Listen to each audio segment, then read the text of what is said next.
TET, CTET, ಜಿಪಿಎಸ್ಟರ್ ಹುದ್ದೆಗಳಿಗೆ ಸಿದ್ಧತೆಗೊಳ್ಳುತ್ತಿರುವಂಥ ವಿಶೇಷವಾಗಿ ಸಮಾಜ ವಿಜ್ಞಾನ ಪತ್ರಿಕೆಗೆ ಸಂಬಂಧಪಟ್ಟಂತೆ ರಾಜ್ಯಶಾಸ್ತ್ರ ಅಥವಾ ಪೌರನೀತಿಗೆ ಸಂಬಂಧಪಡುವ ಭಾಗ 1 ಪಠ್ಯಕ್ರಮದ ರಾಜ್ಯದ ಅರ್ಥ ಮತ್ತು ಪ್ರಾಮುಖ್ಯತೆಯ ವಿಷಯದ ಕುರಿತು ಮತ್ತು ಇದಕ್ಕೆ ಸಂಬಂಧಪಟ್ಟಂತೆ ಈಗಾಗಲೇ ಬಂದಿರುವಂಥ ಪ್ರಶ್ನೆಗಳು ಮತ್ತು ಮುಂದೆ ಬರಬಹುದಾದ ಪ್ರಶ್ನೆಗಳ ಕುರಿತು ಈ ಸಂದರ್ಭದಲ್ಲಿ ಚರ್ಚಿಸಲಾಗಿದೆ. ರಾಜ್ಯಶಾಸ್ತ್ರ ಅಥವಾ ಪೌರನೀತಿ ಪಠ್ಯಕ್ರಮಕ್ಕೆ ಸಂಬಂಧಪಟ್ಟಂತೆ ಈ ಅವಧಿಯಲ್ಲಿ ಚರ್ಚೆ ಮಾಡುವಂಥ ವಿಷಯ ರಾಜ್ಯಶಾಸ್ತ್ರದ ಅರ್ಥ ಮತ್ತು ಪ್ರಾಮುಖ್ಯತೆ, ರಾಜ್ಯಶಾಸ್ತ್ರದ ಪ್ರಮುಖ ಚಿಂತಕರು ಅಂತೇಳಿ. ಇದು 122ನೇ ಪ್ರಶ್ನೆ. ರಾಜ್ಯಶಾಸ್ತ್ರದ ಪೀತಾಮಹ ಅಂತೇಳಿ 2015ರ ಟಿಇಟಿಯಲ್ಲಿ ಕೇಳಿರುವಂಥ ಪ್ರಶ್ನೆ. ಆಪ್ಷನ್ಸ್ ಇದೆ: 1 Aristotle, 2 Socrates, 3 Plato, 4 Abraham Lincoln ಅಂತೇಳಿ. ಇದಕ್ಕೆ ಸರಿಯಾದ ಉತ್ತರ ಯಾವುದಂತಂದ್ರೆ ಅರಿಸ್ಟಾಟಲ್. ಅರಿಸ್ಟಾಟಲ್ ನಿಮ್ಗೆ ತಿಳಿದಿರುವ ಹಾಗೆ ರಾಜ್ಯಶಾಸ್ತ್ರದ ಪೀತಾಮಹ, ಅವನ ಗುರು ಪ್ಲೇಟೋ, ಅರಿಸ್ಟಾಟಲ್ ರವರ ಶಿಷ್ಯ ಅಲೆಕ್ಸಾಂಡರ್. ಇವರ ಕೃತಿಗಳು ಯಾವುದಂತಂದ್ರೆ ಪಾಲಿಟಿಕ್ಸ್, ಎಥಿಕ್ಸ್ ಆ್ಯಂಡ್ ಪೊಯಿಟಿಕ್ಸ್ ಅಂತೇಳಿ. ಇವರ ಪ್ರಮುಖ ಕೊಡುಗೆ ಏನಂತಂದ್ರೆ ರಾಜ್ಯಶಾಸ್ತ್ರಕ್ಕೆ ವೈಜ್ಞಾನಿಕ ಆಧಾರವನ್ನು ನೀಡಿದವರು. 105ನೇ ಪ್ರಶ್ನೆ. 2021ರಲ್ಲಿ ಇದೇ ಪ್ರಶ್ನೆ ಮತ್ತೊಮ್ಮೆ ರಿಪೀಟ್ ಆಗಿದೆ. ರಾಜ್ಯಶಾಸ್ತ್ರದ ಪೀತಾಮಹ ಯಾರು ಅಂತೇಳಿ. ಇದಕ್ಕೆ ಆಪ್ಷನ್ಸ್ ಅವ ಕೊಟ್ಟಿರುವಂಥದ್ದು: Socrates, 1, 2 Plato, 3 Aristotle, 4 Adam Smith ಅಂತೇಳಿ. ಇದಕ್ಕೆ ಸರಿಯಾದ ಉತ್ತರ ಮತ್ತೊಮ್ಮೆ ಹೇಳೋದಾದ್ರೆ ಅರಿಸ್ಟಾಟಲ್. ರಾಜ್ಯಶಾಸ್ತ್ರದ ಐತಿಹಾಸಿಕ ಬೆಳವಣಿಗೆಯನ್ನು ನೋಡೋದಾದ್ರೆ ರಾಜ್ಯಶಾಸ್ತ್ರಕ್ಕೆ ಒಂದು ಸ್ವತಂತ್ರ ವಿಜ್ಞಾನದ ಸ್ಥಾನಮಾನ ಕೊಟ್ಟವರು ಯಾರಂತಂದ್ರೆ ಗ್ರೀಕರು. ಗ್ರೀಕ್ ತತ್ವಜ್ಞಾನಿಗಳಾದ ಸಾಕ್ರಟೀಸ್ ಮತ್ತು ಆತನ ಶಿಷ್ಯ ಪ್ಲೇಟೋ ರಾಜ್ಯಶಾಸ್ತ್ರದ ಚಿಂತಕರಾಗಿದ್ದರು. ಪ್ಲೇಟೋ ತನ್ನ ರಿಪಬ್ಲಿಕ್ ಎಂಬ ಮಹಾಕೃತಿಯಲ್ಲಿ ಪ್ರಥಮ ಬಾರಿಗೆ ಸರ್ಕಾರದ ಸ್ವರೂಪ ಮತ್ತು ಕೃತಿಗಳನ್ನು ಚರ್ಚೆ ಮಾಡಿದರು. ಇಲ್ಲಿ ರಾಜ್ಯಶಾಸ್ತ್ರದ ಅಧ್ಯಯನವನ್ನು ಕ್ರಮಬದ್ಧಗೊಳಿಸಿ ರಾಜ್ಯಶಾಸ್ತ್ರಕ್ಕೆ ತಳಪಾಯ ಹಾಕಿದ ಪ್ರಥಮರು ಮತ್ತು ರಾಜ್ಯಶಾಸ್ತ್ರದ ಪೀತಾಮಹ ಮತ್ತು ಪಾಲಿಟಿಕ್ಸ್ ಅನ್ನುವಂಥ ಕೃತಿಯನ್ನು ಬರೆದವರು ಯಾರಂತಂದ್ರೆ ಅರಿಸ್ಟಾಟಲ್. ಕೌಟಿಲ್ಯನ ಅರ್ಥಶಾಸ್ತ್ರ ಎಂಬ ಕೃತಿಯಲ್ಲಿ ರಾಜಕೀಯ ನೀತಿಗಳ ಬಗ್ಗೆ ಹಲವಾರು ವಿಚಾರಗಳನ್ನು ವ್ಯಕ್ತಪಡಿಸಿದ್ದಾರೆ. ಪ್ರಾಚೀನ ಗ್ರೀಕರು ರಾಜ್ಯದ ಸಮಸ್ತ ಚಟುವಟಿಕೆಗಳಿಗೆ ಅನ್ವಯಿಸಿ ಪಾಲಿಟಿಕ್ಸ್ ಅಥವಾ ರಾಜಕಾರಣ ಅನ್ನುವಂಥ ಪದವನ್ನು ಬಳಸಿದರು. ಪಾಲಿಟಿಕ್ಸ್ ಎಂಬ ಪದ ನಗರ ರಾಜ್ಯ ಅಂದ್ರೆ ಸಿಟಿ ಸ್ಟೇಟ್ ಅನ್ನುವಂಥ ಅರ್ಥವುಳ್ಳ ಗ್ರೀಕ್ ಪದವಾದಂಥ ಪೋಲಿಸ್ ಅನ್ನುವಂಥ ಪದದಿಂದ ಬಂದಿದೆ. ಇದು ರಾಜ್ಯಶಾಸ್ತ್ರಕ್ಕೆ ಸಂಬಂಧಪಟ್ಟ ವಿಷಯಗಳಾದರೆ, ಐತಿಹಾಸಿಕ ಹಿನ್ನೆಲೆ ಆದರೆ ರಾಜ್ಯಶಾಸ್ತ್ರದ ವಾಕ್ಯಗಳು 2 ವಾಕ್ಯಗಳು ಮಾತ್ರ ಇರುವಂಥದ್ದು. ಇವು 2 ನೆನ್ಪಿಟ್ಕೊಂಡ್ರೆ ಸಾಕು ಅನ್ನುವಂಥದ್ದು. ರಾಜ್ಯದಿಂದ ಆರಂಭವಾಗಿ ರಾಜ್ಯದೊಡನೆ ಪರಿಸಮಾಪ್ತಿಗೊಳ್ಳುವ ಅಥವಾ ಅಂತ್ಯಗೊಳ್ಳುವ ಅಧ್ಯಯನವೇ ರಾಜ್ಯಶಾಸ್ತ್ರ ಅಂತೇಳಿ ಗಾರ್ನರ್ ಅವರು ಹೇಳ್ತಾರೆ. 2ನೇ ವಾಕ್ಯ ಇದೆ: ರಾಜ್ಯದ ಮೂಲ ಮತ್ತು ಸರ್ಕಾರದ ತತ್ವಗಳನ್ನು ಕುರಿತು ಅಧ್ಯಯನ ಮಾಡುವ ಶಾಸ್ತ್ರವೇ ರಾಜ್ಯಶಾಸ್ತ್ರ ಅಂತೇಳಿ. ಇದನ್ನ ಯಾರು ಹೇಳ್ತಾರೆ ಅಂತಂದ್ರೆ ಪಾಲ್ ಜೆನೆಟ್ ಅಂತೇಳಿ. ಈ 2 ವಾಕ್ಯಗಳನ್ನು ನಾವು ನೆನ್ಪಿಟ್ಕೊಳ್ಳೇಬೇಕು. ಅದು ವಿಶೇಷವಾಗಿ ಟಿಇಟಿ, ಜಿಪಿಎಸ್ಟರ್ ಹುದ್ದೆಗಳಿಗೆ ಸಂಬಂಧಪಟ್ಟಂತೆ, ಪರೀಕ್ಷೆಗೆ ಸಂಬಂಧಪಟ್ಟಂತೆ. ರಾಜ್ಯಶಾಸ್ತ್ರದ ಪ್ರಾಮುಖ್ಯತೆ ಅಂತೇಳಿ, ರಾಜ್ಯವೊಂದರ ಅಭಿವೃದ್ಧಿ ಮತ್ತು ಪ್ರಗತಿಯು ಅಲ್ಲಿನ ಜನಗಳ ಆಲೋಚನೆ, ಜ್ಞಾನ ಮತ್ತು ರಾಜಕೀಯದಲ್ಲಿ ತೊಡಗಿಸಿಕೊಳ್ಳುವಿಕೆಯ ಮೇಲೆ ಅವಲಂಬಿತವಾಗಿದೆ ಅಂತೇಳಿ.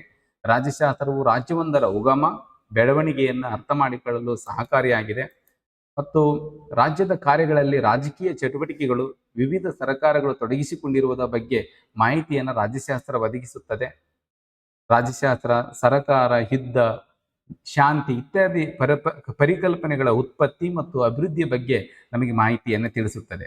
ರಾಜ್ಯಶಾಸ್ತ್ರವು ರಾಜ್ಯ ಮತ್ತು ಕೇಂದ್ರ ಸರ್ಕಾರಗಳ ರಚನೆ ಮತ್ತು ಕಾರ್ಯಗಳ ಬಗ್ಗೆ ಮಾಹಿತಿಯನ್ನು ಒದಗಿಸುತ್ತದೆ. ಹೀಗೆ ರಾಜ್ಯಶಾಸ್ತ್ರ ಅನ್ನುವಂಥದ್ದು ಮಾನವರ ರಾಜಕೀಯ ಚಟುವಟಿಕೆಗಳ ಕುರಿತು ಅಧ್ಯಯನ ಮಾಡೋದರಿಂದ ಪ್ರಮುಖವಾದಂಥ ಪಾತ್ರವನ್ನು ವಹಿಸುತ್ತದೆ ಅಂತೇಳಿ ಹೇಳ್ಬೋದು ನಾವು. ಇಲ್ಲಿ ವಾಕ್ಯ ಸಂಬಂಧಪಟ್ಟಂಗೆ ಒಂದಿಷ್ಟು ಪ್ರಶ್ನೆಗಳ ಬಗ್ಗೆ ಅಧ್ಯಯನ ಮಾಡೋದಾದರೆ ಮುಂದೆ ಬರಬಹುದಾದ ಪ್ರಶ್ನೆಗಳಂತೇಳಿ, ಈಗ ಮುಂದೆ ಟಿಇಟಿ ಅಥವಾ ಜಿಪಿಎಸ್ಟರ್ ಹುದ್ದೆಗಳ ಸಂದರ್ಭದಲ್ಲಿ ಏನಾದರೂ ಬರೋದಾದರೆ ಬರ್ಬೋದು ಅನ್ನುವಂಥದ್ದು.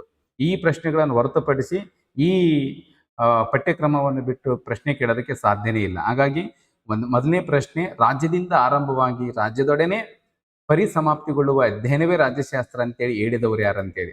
1 ಗಾರ್ನರ್ ಇದೆ, 2 ಅರಿಸ್ಟಾಟಲ್ ಇದೆ, 3 ಪಾಲ್ ಜೆನೆಟ್ ಅಂತಿದೆ, 4 ಪ್ಲೇಟೋ ಅಂತಿದೆ. ಇದಕ್ಕೆ ಸರಿಯಾದ ಉತ್ತರ ಗಾರ್ನರ್.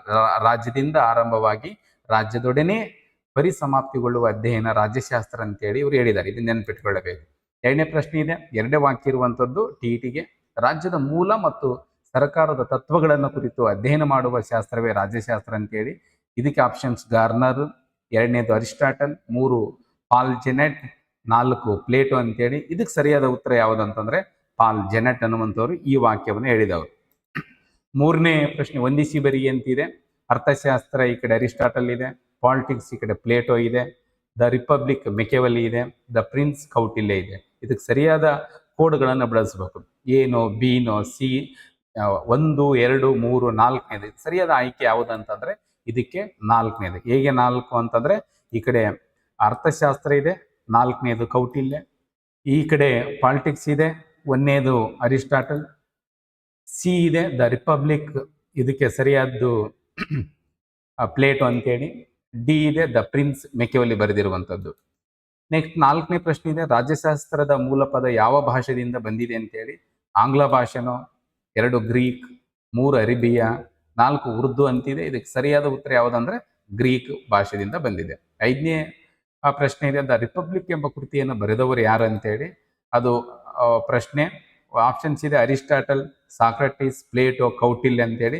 ಇದಕ್ಕೆ ಸರಿಯಾದ ಉತ್ತರ ಪ್ಲೇಟೋ ಅನ್ನುವಂಥ. ಪ್ಲೇಟೋ ನಿಮ್ಗೆ ಈಗಾಗಲೇ ಗೊತ್ತಾಗಿದೆ.